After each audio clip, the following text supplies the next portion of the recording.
YouTube channel GSV की online classes. तो आज हम पढ़ने जा रहे हैं क्लास 6 साइंस का चैप्टर नंबर 4। चैप्टर का नाम है सॉर्टिंग मटेरियल्स इनटू ग्रुप्स। तो बच्चों, जैसे कि फूड में, क्लोथ में जैसे कि सारी वैरायटी होती है, उसी तरह से ऑब्जेक्ट्स में भी हमें कई तरह की वैरायटी मिलती है। जैसे कि आप इस डायग्राम में देख सकते हो, जैसे ये लॉक है, टॉय है, वेट पेपर है, ग्लास और ये ज्योमेट्री बॉक्स है। तो बच्चों, ये जैसे chair, bulb, cart, cycle, books, toys, ये सारे इसके ऑब्जेक्ट्स के एग्जाम्पल हो गए। तो जो भी बच्चों ये जो ऑब्जेक्ट्स होते हैं, तो ये एक या एक से ज्यादा मटेरियल से बने होते हैं। तो अब जैसे कि हम देखें कि प्लेट है, जैसे थाली, तो ये किस किस चीज की बनी हो सकती है, यानी कि स्टील की, ग्लास की, प्लास्टिक की। उसी तरह से पेन है, तो पेन किसका बना हो सकता है, प्लास्टिक का और मेटल का। तो अब बच्चे जैसे वुड है, तो वुड के लिए वुड अब मटेरियल हो गए। तो मटेरियल से हमें क्या क्या चीजें मिल सकती हैं, जैसे कि chair, table, fluff, bulk, cart and it's wheels. और वैसे ही पेपर से हमें books, notebooks, newspaper, toys, calendar, ये सब मिल सकता है। अब हम बात करेंगे प्रॉपर्टीज ऑफ मटेरियल के बारे में। तो प्रॉपर्टीज ऑफ मटेरियल के बारे में सबसे पहला पॉइंट आएगा अपीयरेंस। तो अपीयरेंस की अगर बात करें बच्चों, तो जो भी मटेरियल होते हैं वो सब एक दूसरे से अलग दिखाई देते हैं। जैसे कि आयरन है, वो कॉपर और एल्युमिनियम से अलग दिखाई देगा हमें। तो जो भी मटेरियल होता है उसके अगर शाइन होगी तो उसको हम बोलते हैं कि वो लस्टरस है। लस्टर मतलब शाइन। तो जो भी मेटल्स हैं बच्चों, उनके अंदर एक प्रॉपर्टी मिलती है जिसको हम बोलते हैं शाइन, और यानी कि लस्टर। तो इसके एग्जाम्पल हो गए आयरन, कॉपर, एल्युमिनियम और गोल्ड। तो गोल्ड में पेक्यूलियरी हम क्लियरली देख सकते हैं कि हमें शाइन बहुत ज्यादा मिलती है। तो कुछ जो मेटल्स हैं वो अपनी शाइन को लूज कर देते हैं या डल अपीयर होते हैं, क्योंकि उनपे एक एयर और मॉइस्चर की लेयर आ जाती है। जैसे कि हमने कट सरफेस देखा तो इस पे तो लस्टर था, पर जब हमने इसके ऊपर की सरफेस को देखा तो उस पे एयर और मॉइस्चर की वजह से शाइन सारी जा चुकी थी। अब बच्चों, हम सेकंड प्रॉपर्टी की बात करेंगे, यानी कि हार्डनेस की।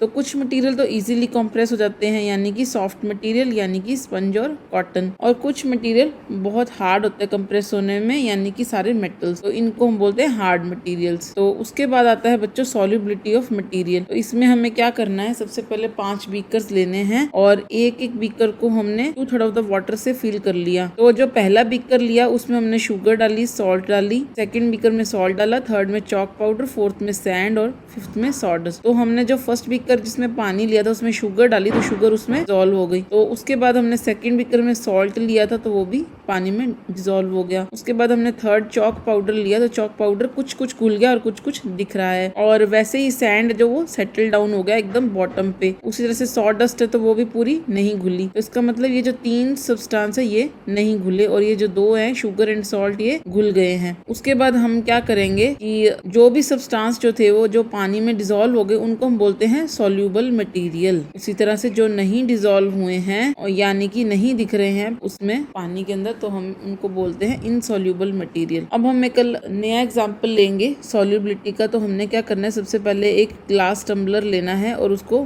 वाटर से फिल कर लेना है हाफ। जैसे कि आप इस डायग्राम में देख सकते हो बच्चों कि हमने एक टम्बलर लिया है और इसको हाफ पानी से भर लिया है। तो अब हम क्या करेंगे, इन टम्बलर्स के अंदर विनेगर ऐड करेंगे। तो विनेगर जो है वो इसमें डिसॉल्व हो जाएगा। वैसे ही लेमन जूस ऐड किया तो वो भी डिसॉल्व हो जाएगा। पर जब हमने मस्टर्ड ऑयल और कोकोनट ऑयल यूज किया या फिर केरोसिन डाला, तो वो उन्होंने एक परत बना ली। जैसे कि आप इस सरफेस पे देख सकते हो कि केरोसिन, मस्टर्ड ऑयल और कोकोनट ऑयल डालने से वो पानी के ऊपर ऊपर की लेयर पे आ चुके हैं। तो जब हमने 5 मिनट के लिए इसको लिक्विड को छोड़ दिया ऐसे ही, तो हमने ऑब्जर्व किया कि कुछ चीजें तो उसमें वाटर में अच्छे से डिसॉल्व हो गई, कुछ नहीं डिसॉल्व हुई हैं और उन्होंने एक सेपरेट लेयर बना ली है। जैसे कि ऑयल की लेयर ने एक सेपरेट लेयर बना लिया है। तो बच्चों, जो इनसॉल्युबल मटेरियल होता है उसकी अगर हम बात करें तो कई बार तो वो फ्लोट करता है, जैसे कि फॉलन लीव्स हैं, जैसे कि आप इस डायग्राम में देख सकते हो। और या फिर वो नीचे सिंक हो जाएगा, यानी कि हनी जब हम डालते तो पहले तो ऊपर ऊपर दिखता रहता है, पर बाद में वो नीचे आ जाता है। जैसे कि एक की है आयरन की, तो ये की जो है ये नीचे बॉटम पे सिंक हो गई, तो इसको हम इनसॉल्युबल सब्सटेंस बोलेंगे।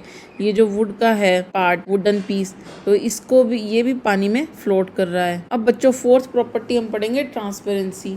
तो कुछ मटेरियल्स जो हैं उनके थ्रू थिंग्स हमें दिख जाती हैं दूसरी साइड, तो हम उनको बोलते हैं ट्रांसपेरेंट मटेरियल, यानी कि ग्लास, वाटर, एयर, प्लास्टिक। जैसे कि आप इस डायग्राम में देख सकते हो कि ये जो ओपेक्स आगे हम पढ़ेंगे। ट्रांसपेरेंट के अंदर क्या होगा कि हमें सब कुछ आर पार दिखाई देगा, ट्रांसलूसेंट में हमें क्लियर नहीं दिखाई देता है। अब बच्चों, बात करते हैं ओपेक मटेरियल की। तो there are some materials through which you are not able to see. तो कुछ मटेरियल ऐसे हैं जिनके थ्रू हम नहीं देख सकते हैं, उनको हम बोलते हैं ओपेक मटेरियल। इसके एग्जाम्पल हो जाएंगे वुड, कार्डबोर्ड, मेटल्स। उसी तरह से बच्चों अगर हमें कुछ दिख रहा है और कुछ नहीं दिख रहा है उस ऑब्जेक्ट के थ्रू तो हम उसको बोलते हैं ट्रांसल्यूसेंट मटेरियल। तो बच्चों जो भी मटेरियल होते हैं हम इनको इनकी सिमिलैरिटीज और डिफरेंसेस के बेस पे या इनकी जो भी प्रॉपर्टीज होती है उनमें जो भी डिफरेंसेस होते हैं उनके अकॉर्डिंग हम इनको ग्रुप करते हैं। तो बच्चों जो भी थिंग्स हैं उनको हम ग्रुप करते हैं ताकि हम उनको इजीली स्टडी कर सके। अब बच्चों एक्सरसाइज के फटाफट हम क्वेश्चंस देख लेते हैं। तो सबसे पहले हम बात करेंगे कि name 5 objects which can be made from would. तो वुड से क्या क्या हमें 5 ऑब्जेक्ट्स मिल सकते हैं, यानी कि bed, chair, table, cupboard and bat. ये सारे बच्चों हमें लकड़ी से मिल जाता है। अब हमें ये जो ऑप्शंस दे रखे हैं इनमें हमें सिलेक्ट करना है